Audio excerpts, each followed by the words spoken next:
Hello, I'm Tyler. I'm 24 years old and I just moved from the big city to this quiet, leafy suburb after quitting my job at a design company. To be honest, the city never really felt like home. After losing my job due to budget cuts, I decided I needed a fresh start somewhere quiet and far from the chaos of traffic and towering buildings. This neighborhood was perfect, a little peaceful oasis where every house seemed neatly trimmed, every garden carefully kept. I rented a small house with faded blue paint, creaky wooden floors, and just enough space for me to settle into a simpler, quieter life. I'd been here just a month, but I'd quickly learned my neighbors' names, made polite conversation, and found my place in the community as the helpful guy next door. The truth is, I've always enjoyed helping people. Whether it was pushing heavy trash bins to the curb, fixing a flickering porch light, or trimming overgrown hedges, I like knowing that my efforts made someone's day a little easier. The older residents especially appreciated this kindness. It felt good to be wanted. The woman who lived right next door to me was Emily. At 45, Emily was probably the youngest among my immediate neighbors and definitely the most beautiful. She had delicate features framed by soft brown hair with a quiet, graceful way of moving. Her husband had died in a car accident 5 years ago, a detail I'd learned from neighborhood whispers rather than from Emily herself. Despite her outward warmth, she kept to herself, quietly tending her small garden, sometimes watching me from her window. Whenever our eyes met, she smiled softly, her gentle gaze lingering just a little longer each time. Across the street was Linda, 48, married to a man who rarely seemed to be home. Linda had long blonde hair, full lips, and a curvaceous figure that she was proud to show off, often choosing tight dresses and brightly colored outfits. She was bold and flirtatious, throwing casual compliments my way as I mowed her lawn or carried boxes into her garage. Linda often joked about her husband's endless business trips, but beneath her playful attitude there was an unmistakable sadness. I tried to keep things friendly but distant, yet Linda seemed determined to push boundaries. 2 doors down from my house lived Monica, a 43-year-old woman who was strong, sharp, and fiercely independent. She was in the midst of a complicated separation, still sharing her large but somehow always cold home with a husband she barely spoke to. Monica had jet black hair, striking features, and a confident stride.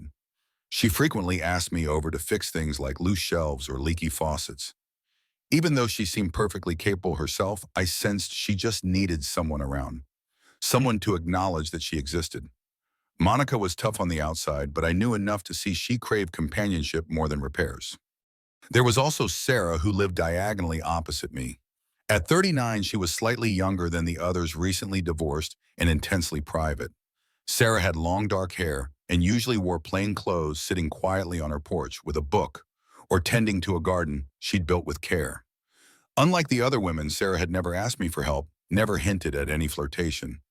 She simply watched with mild curiosity, occasionally offering a polite wave and a warm, brief smile. Something about her quiet dignity intrigued me, but I hadn't yet gathered the courage to really speak with her. This was my new neighborhood, a web of quiet streets and complicated relationships filled with women who seemed endlessly fascinating, each carrying a story of solitude and longing beneath their carefully maintained facades. One afternoon, I was trimming the hedges in my front yard when Emily called out to me.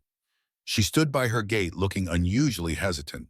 Her voice was soft as she asked, "Tyler, would you mind coming over later? My kitchen sink has been leaking terribly and I'm not very good with tools." "Of course, Emily," I replied without hesitation. "I'll be right over." Emily smiled gratefully, her eyes reflecting genuine warmth. "You're a good kid, Tyler," she said softly, her voice gentle. An hour later, after cleaning up, I knocked on Emily's door. She opened it slowly, stepping aside to let me in. Her house felt comfortable and cozy, infused with a subtle scent of lavender.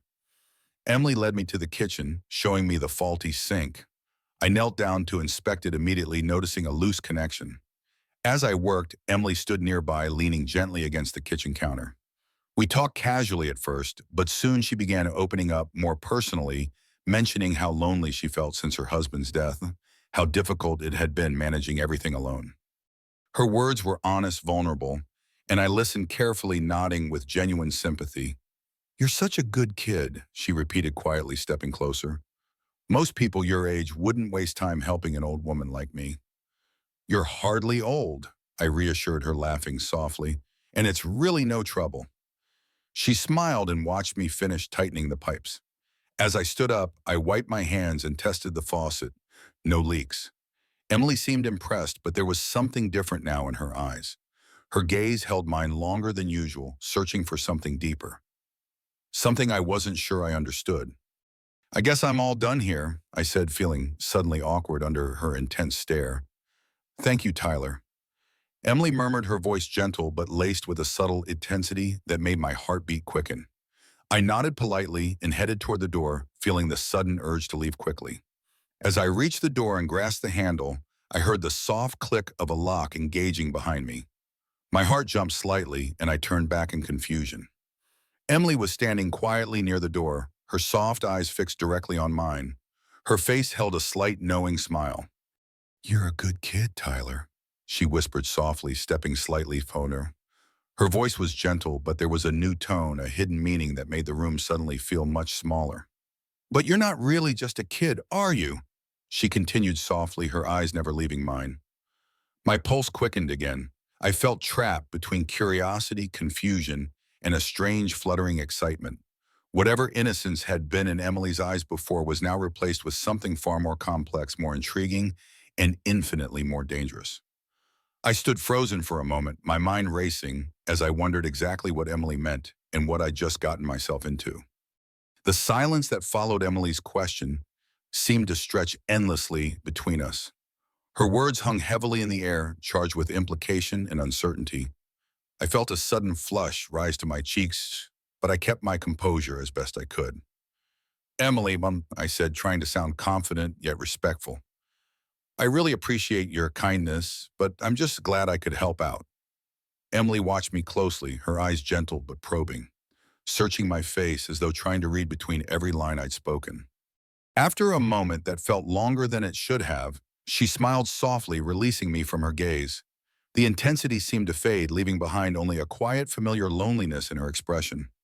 "Of course, Tyler," she finally said, her voice returning to the quiet, friendly tone I had grown used to. "I'm sorry if I made you uncomfortable. It's just loneliness can make people behave oddly sometimes." I nodded sympathetically, offering a reassuring smile. "I understand, Emily. You're not alone here. Remember, we're neighbors. I'm always just next door if you need anything." She smiled again, this time more naturally, and stepped aside to unlock and open the door. I felt relief flood through me as I stepped out onto the porch, breathing deeply. Emily gave me one last thoughtful look as I walked down her steps. "Good night, Tyler," she called softly. "Good night, Emily," I replied quickly, making my way back to my own home, the feeling of her eyes lingering on me until I closed my door. That night's sleep eluded me. I tossed and turned, replaying Emily's subtle words and gestures in my mind. Had I misread the situation, or had she genuinely crossed some invisible line? I wasn't sure. But one thing was certain: I needed to tread carefully around her from now on. Over the next few days, I attempted to return to normal. I continued to help neighbors whenever needed, trying to put the encounter with Emily behind me. However, the interactions with Linda and Monica started feeling different as well. Something had shifted. Linda had always been flirtatious and friendly, but now her attention seemed more deliberate, more calculated. She began stopping by my yard when I was working outside, leaning casually against the fence as we talked. Her smiles lingered longer, her laughs softer, her gaze more direct. I tried to dismiss it as harmless friendliness, but after my experience with Emily, my senses were heightened. Monica, too, had changed subtly. Previously, she'd been direct, strong, and businesslike, but now she seemed softer, gentler whenever I was around. She asked me more frequently for small favors like fixing a squeaky door hinge or carrying heavy boxes upstairs, tasks she could clearly handle herself. Each time I entered her house, I felt her eyes studying me closely, as though evaluating something more than my handyman skills. A few afternoons later, Linda called to me from her front porch. "Tyler, could you help me with something inside? My husband's away and I have no one else to ask." I hesitated briefly, but reminded myself that Linda was just another neighbor needing assistance. "Sure thing, Oz," I said, walking across the street and following her into the house. Linda's home was decorated extravagantly with expensive furniture, and polished hardwood floors. Yet beneath the surface beauty it felt cold and unlived in. She led me into the kitchen and gestured toward the table where two steaming cups of coffee awaited. "I thought maybe you'd like some coffee first," she said with a playful smile. Her blonde hair cascaded over her shoulders, catching the sunlight streaming through the kitchen window. Her clothes were just tight enough to draw attention, a fact I tried hard to ignore. I sat down opposite her, feeling increasingly unsure of myself. "Thanks, Linda. That's very thoughtful of you." She took the seat beside me rather than across the table, which I immediately noticed. She leaned in, resting her chin lightly on her palm, looking directly into my eyes. "You know, Tyler, it's nice having someone around who notices the little things. My husband, he's never home, always working, always away." Her voice had grown soft, tinged with sadness. I felt genuine sympathy and responded carefully. "That must be hard. I'm sorry to hear it." She smiled slightly, looking down at her coffee. "It gets lonely. I suppose that's why I appreciate you being here so much." As she handed me the coffee cup, her fingers brushed lightly against mine, lingering just a second too long. I felt my pulse quicken, discomfort mingling with an undeniable, confused sense of attraction. I drew my hand away gently, taking the cup and sipping carefully. Linda continued speaking, her voice softer and more intimate now. She shared details of her marriage, how distant her husband had become, how their relationship had gradually cooled into indifference. I listened sympathetically, careful not to encourage her too strongly, but also aware of the vulnerable position we were both in. Finally, after finishing the coffee, I politely stood up, needing to extricate myself from the increasingly uncomfortable situation. "Thanks for the coffee, Linda. I really should get going. Let me know whenever you actually need help with something." She nodded slowly, rising with me, her eyes still fixed intently on mine. "Of course, you're very kind, Tyler," she murmured softly, stepping closer than necessary. Feeling increasingly uncomfortable, I quickly made my way toward the door. As I stepped outside into the fresh air, relief washed over me. I walked swiftly across the street, my mind swirling with thoughts about Emily and Linda, both women clearly seeking something more than friendly neighborly interaction. But as I approached my front door, my heart sank. Monica was standing there, arms crossed, expression serious, her dark eyes filled with irritation. "Hey, Monica," I said cautiously, trying to sound casual. "Is everything okay?" Her voice was cool with a hint of bitterness. "I saw you leave Linda's house just now," she stated plainly, eyes narrowed slightly. "She's troubled Tyler. You should stay away from her." I paused, unsure how to respond. "I was just helping out," I explained calmly. Monica raised an eyebrow skeptically, stepping a little closer. "I'm sure that's all she wanted," she said sarcastically. "But you need to be careful. Not everyone here is as harmless as they seem." She turned and walked away before I could respond, leaving me standing there baffled and uneasy. My mind spun as I entered my house, locking the door securely behind me. First Emily, then Linda, now Monica, all seemingly competing for my attention. I sank onto my couch, head in my hands, wondering what I'd unintentionally gotten myself into. This peaceful neighborhood suddenly felt a lot less innocent. Behind these closed doors, I realized everyone was hiding something, and now I was caught right in the middle. I spent the rest of that evening wrestling with Monica's words, her stern warning echoing in my ears. "Linda's trouble. She's not who you think she is." The neighborhood I had chosen for its quiet charm had suddenly turned complex, confusing, and unsettling. Sleep felt impossible that night as I lay awake staring at the ceiling, replaying each subtle glance, each lingering touch, each carefully crafted word. Early the next morning, before I'd even finished my first cup of coffee, there was a firm knock on my front door. When I opened it, Monica stood there looking intense and determined. "Good morning," I said cautiously, surprised by her unexpected visit. "Something wrong?" "Yes and no," Monica replied, stepping slightly closer, eyes locked onto mine. "There's a light fixture in my living room acting up, and I can't fix it myself. Can you come take a look?" "Of course," I answered politely, trying to ignore the warning bells ringing in my head. Monica was a neighbor after all, and I wanted to remain helpful and friendly. I followed her back to her house, aware of the cool morning breeze and how silent the street was, as though the neighborhood itself was holding its breath. Inside Monica's home, the air was heavy, charged with tension. The spacious rooms were meticulously decorated yet seemed oddly sterile, lacking warmth. Monica directed me toward the living room, pointing upward at the flickering overhead fixture. As I climbed onto the ladder, she provided Monica hovered nearby. When I glanced down, I immediately noticed that her usual attire had been replaced by something distinctly more provocative. A tight-fitting black dress that accentuated her figure, her dark hair cascading loosely around her shoulders. Her eyes met mine knowingly, challenging me silently. Trying to focus strictly on my task, I reached up to inspect the fixture. "It's just a loose bulb," I explained, quickly tightening it. "Should be good now." I descended carefully, ready to leave, but Monica deliberately stepped into my path. Her presence was overwhelming, standing far closer than necessary. I could smell her perfume, something subtle and seductive, and I felt my pulse accelerate. "Thank you, Tyler," Monica said, her voice suddenly low and intimate. "You really have been wonderful, but I wasn't kidding yesterday. Linda isn't what you think. She likes to play games, dangerous ones." "I appreciate your concern, Monica," I replied, trying to keep my voice steady. "But really, I'm just here to help with small things around the neighborhood." She tilted her head slightly, giving me an appraising look. Her eyes softened in and she reached out lightly, touching my chest, her fingers lingering just enough to send a jolt of nervous energy through me. "Are you sure that's all you want? You're young, Tyler, but you're not naive. You know exactly what's going on here." I stepped back, politely creating distance between us. "I think it's best if I keep things strictly neighborly," I said calmly, hoping to set clear boundaries. Monica smiled faintly, seemingly amused rather than offended. "Suit yourself. Just don't say I didn't warn you."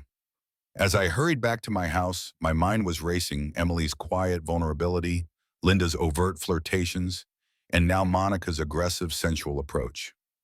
Each woman clearly wanted something from me, and each had her own reasons, her own desires. I felt caught in a tangled web I hadn't intended to weave. My unease deepened as I tried to carry on normally throughout the day.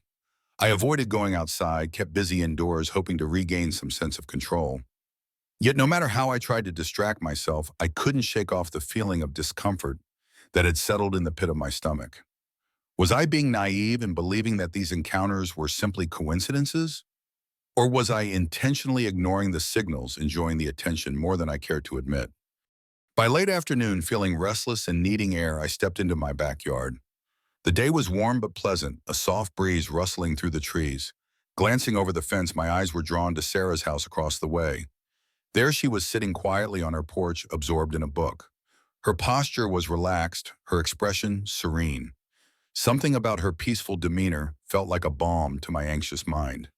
Sarah looked up, noticing me standing there, and offered a small, genuine smile. I waved back, feeling instantly calmer.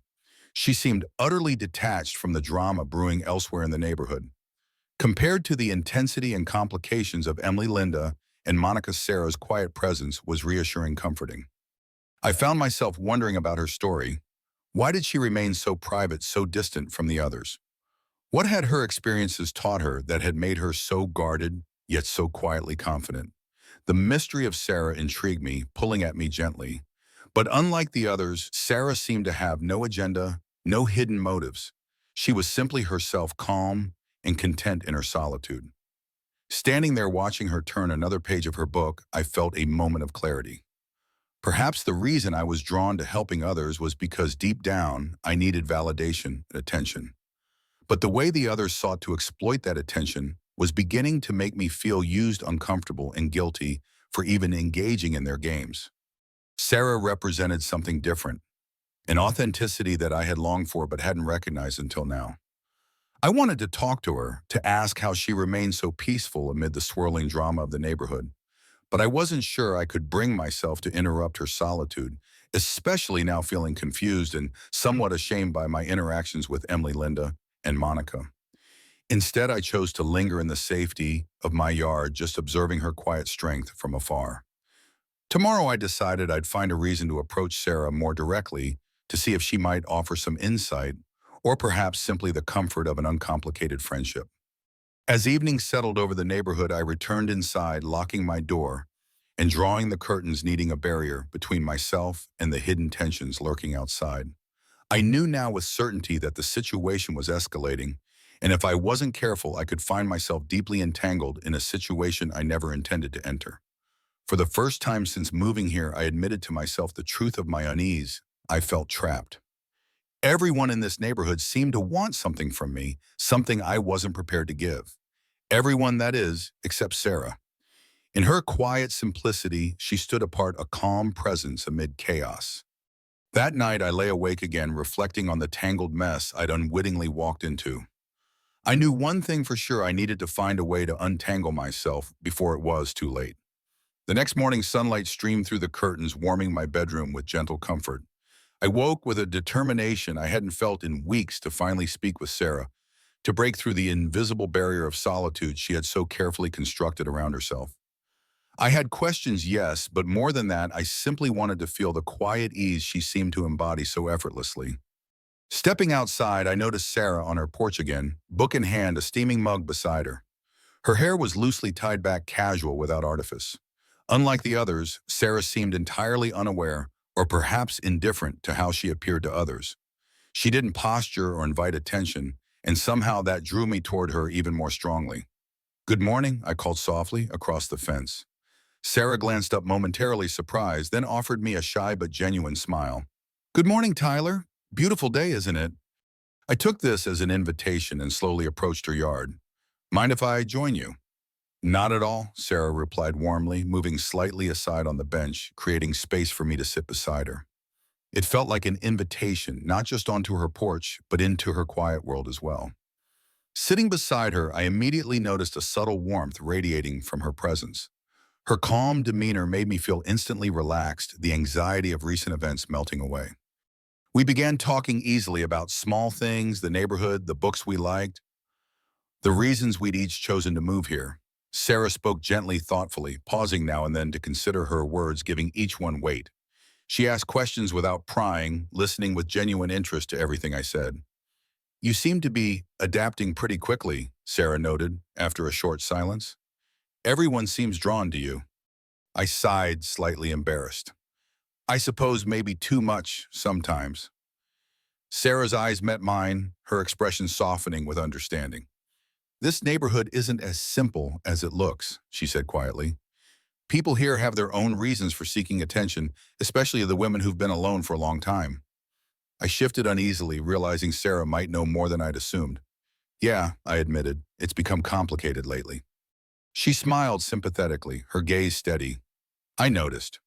But just remember, loneliness can make people do things they wouldn't normally do. Sometimes lonely women can be very dangerous without even meaning to be." Her words sent a slight chill down my spine, yet I felt comforted that someone finally understood my predicament. "Thanks for the warning," I replied sincerely, meaning every word. "It's just I never meant to become entangled." Sarah nodded knowingly. "That's usually how it happens. You're kind and eager to help, Tyler. It's easy for others to see that as something more." We fell silent for a moment, comfortable in each other's company. For the first time since I'd moved here, I felt truly seen, not for my looks or helpful nature, but for who I was beneath all that. Sarah made no effort to charm or seduce. She was just present, sincere, and refreshingly honest. "I appreciate your honesty," I said, finally turning toward her with gratitude. "It's something I haven't found much lately."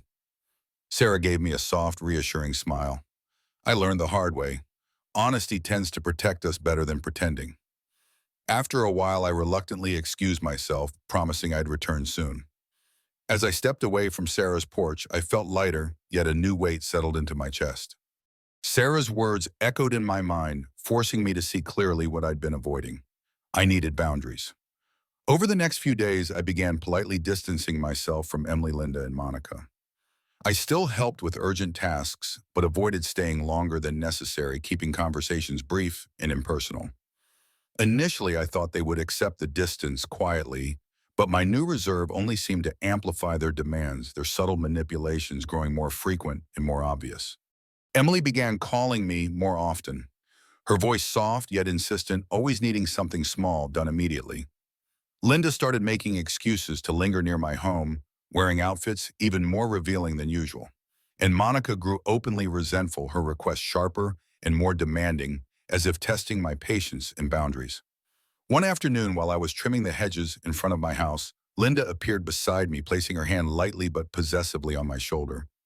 Tyler, dear, she purred softly, leaning closer than necessary. I've noticed you've been busy lately, especially with Sarah.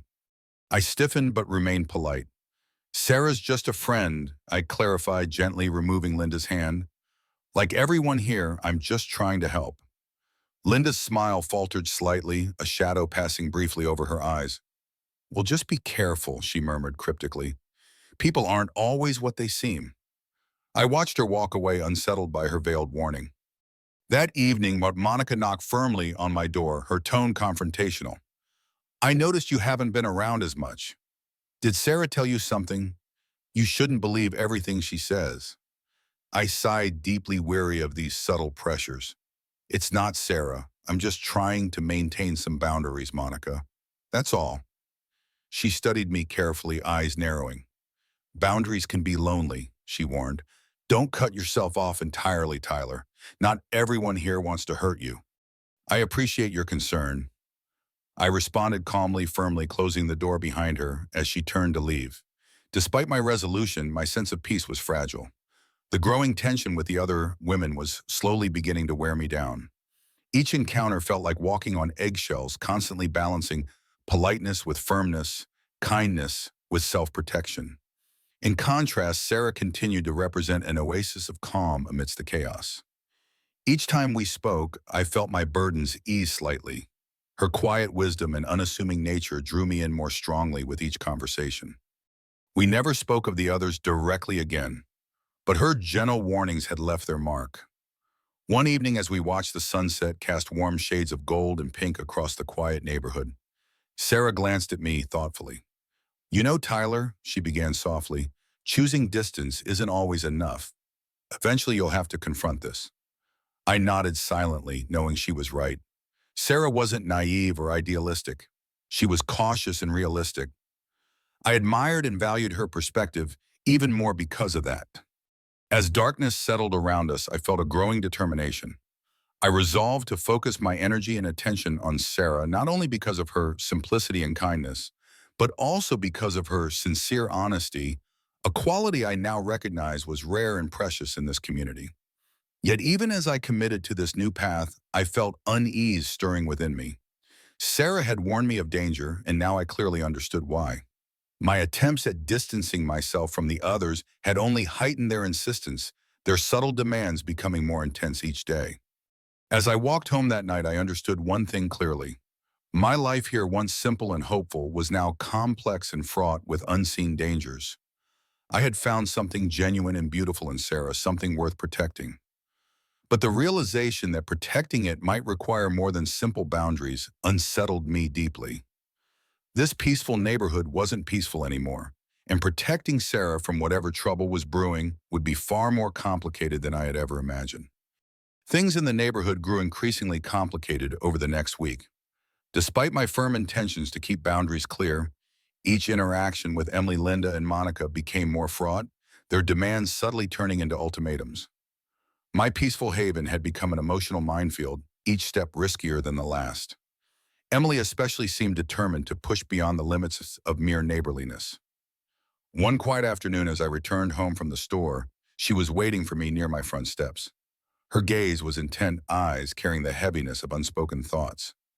Tyler, she said, stepping toward me cautiously, can we talk? I paused, sensing something significant was about to be revealed. Of course, I responded gently, gesturing to my porch. We sat side by side and Emily was quiet for a long moment, gathering her thoughts. I've noticed you spending a lot of time with Sarah lately. Emily finally began, a voice low and measured, tinged with unmistakable displeasure. I didn't expect you to become so attached to her. I glanced over, surprised by the directness of her statement. Sarah is a good person, I answered carefully. I enjoy her company. Emily's expression darkened slightly, eyes flashing briefly with hurt. And what about the rest of us, Tyler? Are we suddenly no longer good enough? It's not like that, I reassured her, trying to remain gentle. I just felt things were becoming complicated, and Sarah makes things simpler, easier. Emily laughed bitterly, turning slightly toward me. Simpler or just safer? What do you mean? I asked, confusion rising in my voice. Emily leaned closer, the depth of emotion evident in her gaze. Tyler, I think you are avoiding something important. You're hiding from what you really want because it scares you. I shook my head gently. Emily, please understand, I genuinely want to help everyone. But lately it feels like everything I do is misunderstood. Her eyes softened, suddenly turning vulnerable. Is it really misunderstood, Tyler? Or do you just refuse to see the truth? What truth? I asked quietly, feeling anxiety tighten in my chest. She hesitated briefly, searching my face. Then she spoke with soft intensity. That I have real feelings for you. I felt something special for you since the day you arrived. And seeing you drift towards Sarah, it hurts, Tyler. I stared at Emily in stunned silence, completely unprepared for such open honesty. Her confession caught me off guard, leaving me momentarily speechless. Emily, I began carefully, my voice calm yet firm. I care about you as a friend, truly, but I don't feel the same way. I'm sorry if I've hurt you. She looked away sharply, her jaw tightening slightly, clearly wounded. Is it Sarah? Do you love her? I felt my cheeks grow warm, realizing this was something I'd avoided admitting even to myself. I don't know if love is the right word. I admitted, choosing my words carefully. But yes, Sarah is special to me. She understands me in ways others don't.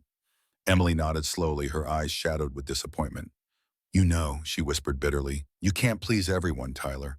Eventually you'll have to choose who matters most to you. And I hope for your sake you choose wisely. She rose abruptly and left without another word, leaving behind an uncomfortable silence. I sat alone on my porch, heart heavy with guilt and confusion. Perhaps Emily was right, I couldn't please everyone, and perhaps my efforts to remain neutral had only deepened the hurt feelings and misunderstandings. Throughout the rest of the day, Emily's confession replayed continuously in my mind. Her honesty had shaken me deeply, forcing me to confront the unintended consequences of my kindness. My simple desire to help had transformed into an emotional labyrinth from which escape seemed impossible. In the days following, the tension grew noticeably worse. Linda became more overt in her flirtations, dropping by unannounced with thin excuses and lingering too close for comfort. Monica's texts grew increasingly demanding, constantly urging me to come over, each message sharper than the last.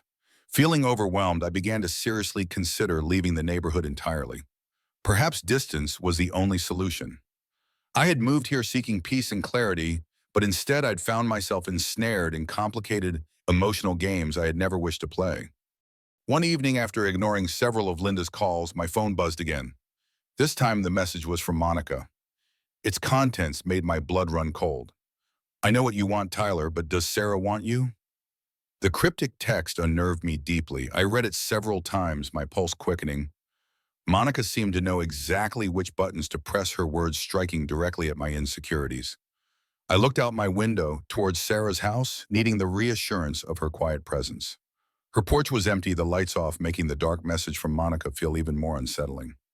The message's implications clawed at my heart. Had I misinterpreted Sarah's kindness? Had I allowed my feelings to blind me to the truth? Unable to rest, I stepped outside, taking slow, deliberate breaths, desperately seeking clarity. I had thought Sarah was different, that what we shared was genuine and straightforward. But Monica's words planted seeds of doubt that quickly took root, sprouting anxieties I'd long suppressed. As the night deepened, I paced restlessly, torn between confronting Sarah and giving her the space I assumed she needed. Finally realizing I couldn't endure the uncertainty, I walked quietly to Sarah's house, knocking gently on her door.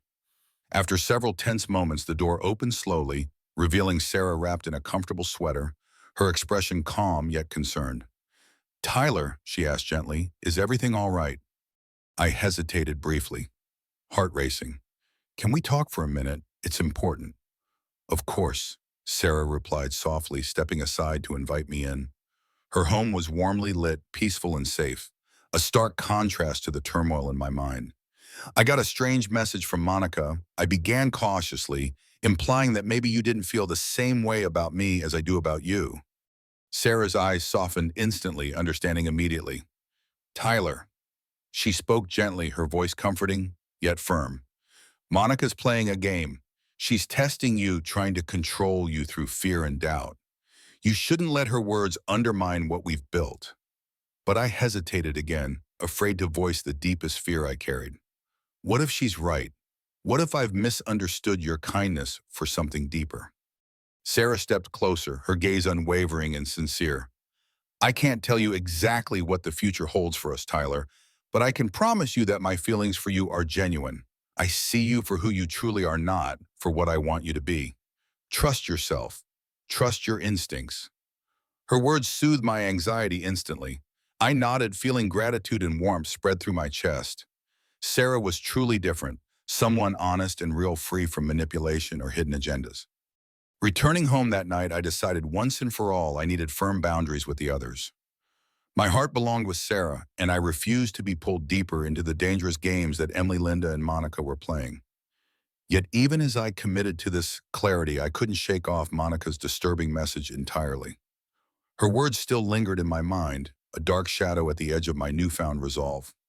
I know what you want, Tyler, but does Sarah want you? I knew now that protecting my relationship with Sarah would require more strength than ever, and that the quiet, peaceful life I dreamed of was still painfully out of reach.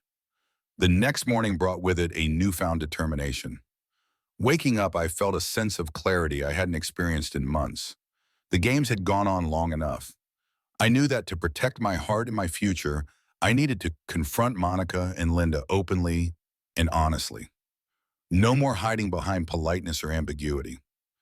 I needed to set things straight once and for all.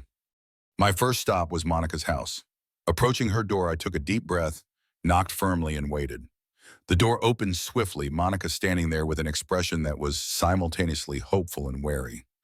"Tyler?" she greeted cautiously, eyes narrowing slightly as she read my mood. "Come to talk." "Yes," I replied, keeping my voice steady and clear. "Monica, we need to talk honestly about what's been going on." She stepped back, allowing me inside, and we stood together in her spacious living room.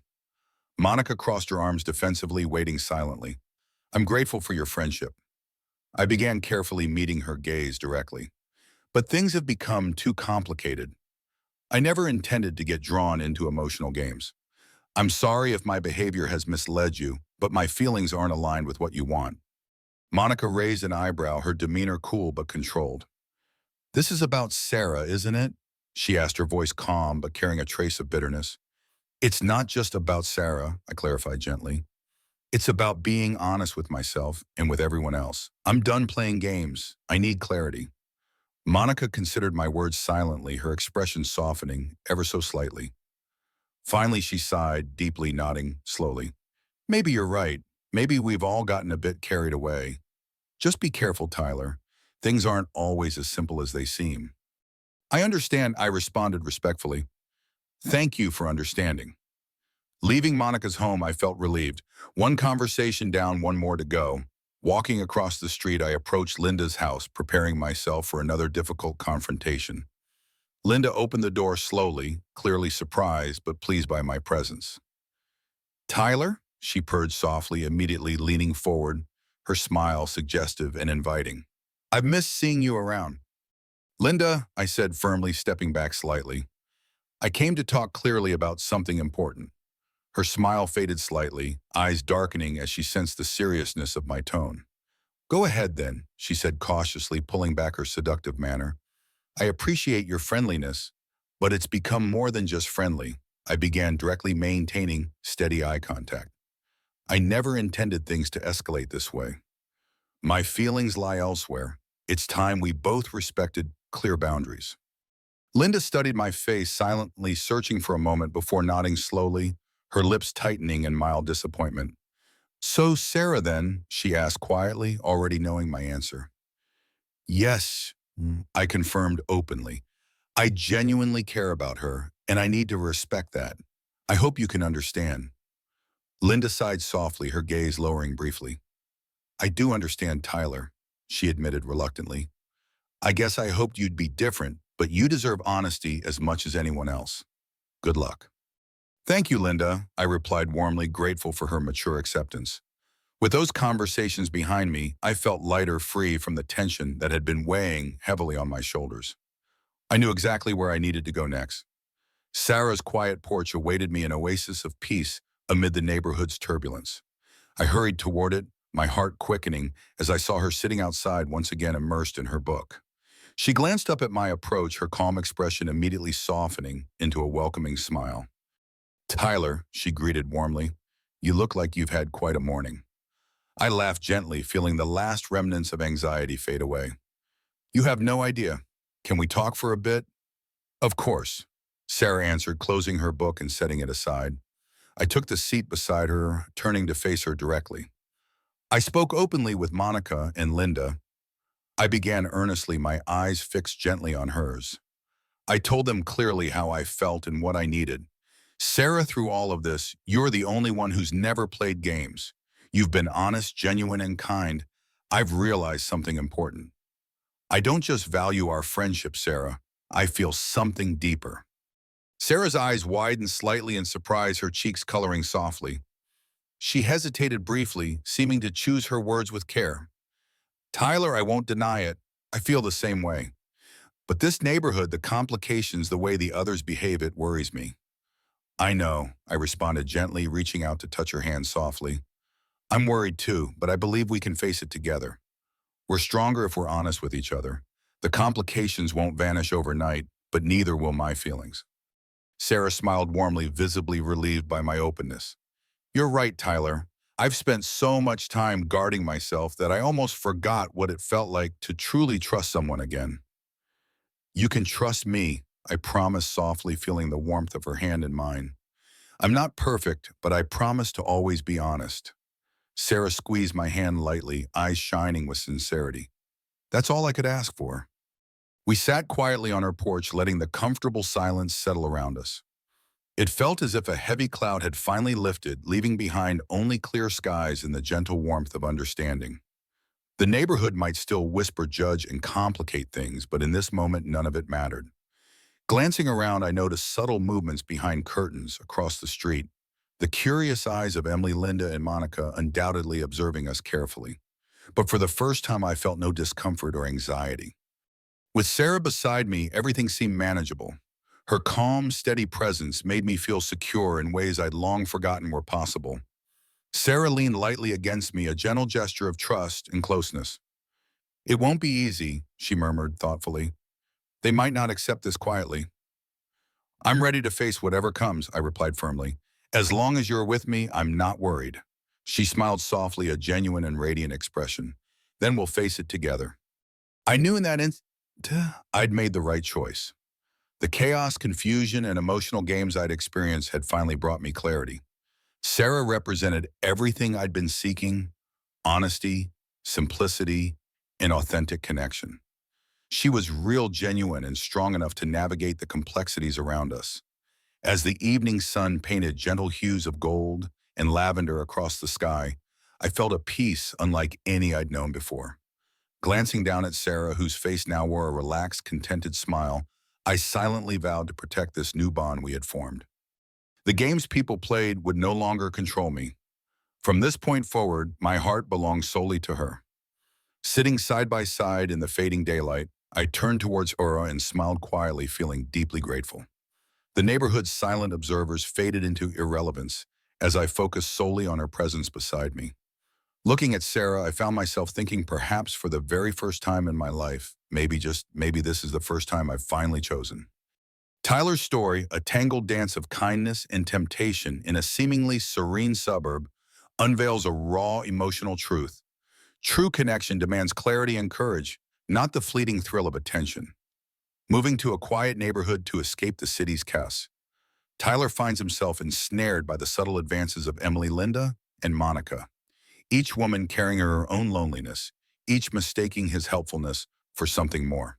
Their flirtations, veiled in vulnerability, pull him into an emotional maze where kindness becomes a dangerous currency. Yet it's Sarah's quiet authenticity that anchors him, teaching us that genuine bonds are built on honesty, not manipulation. Tyler's struggle to set boundaries, culminating in his heartfelt choice to protect his budding relationship with Sarah, reveals a powerful lesson we must discern when helping others crosses into enabling their pain and choose connections that uplift rather than entangle. The ache of Emily's confession, the sting of Monica's cryptic warnings, and Linda's persistent flirtations mirror our own battles with boundaries. Haven't we all faced moments where kindness was mistaken for more? Tyler's clarity found in Sarah's unassuming strength reminds us that true peace comes from standing firm in our values even when it hurts. It's a gut-wrenching yet hopeful reminder to seek relationships that honor our truth, not exploit our compassion. If Tyler's journey stirred something in you, or if you've ever had to draw a line to protect your heart, share your story in the comments. What's the hardest boundary you've set? Your voice matters. For more stories that peel back life's complexities with raw emotion, hit that subscribe button and turn on notifications. Join our community to explore the lessons that shape us. Let's navigate this messy, beautiful life together.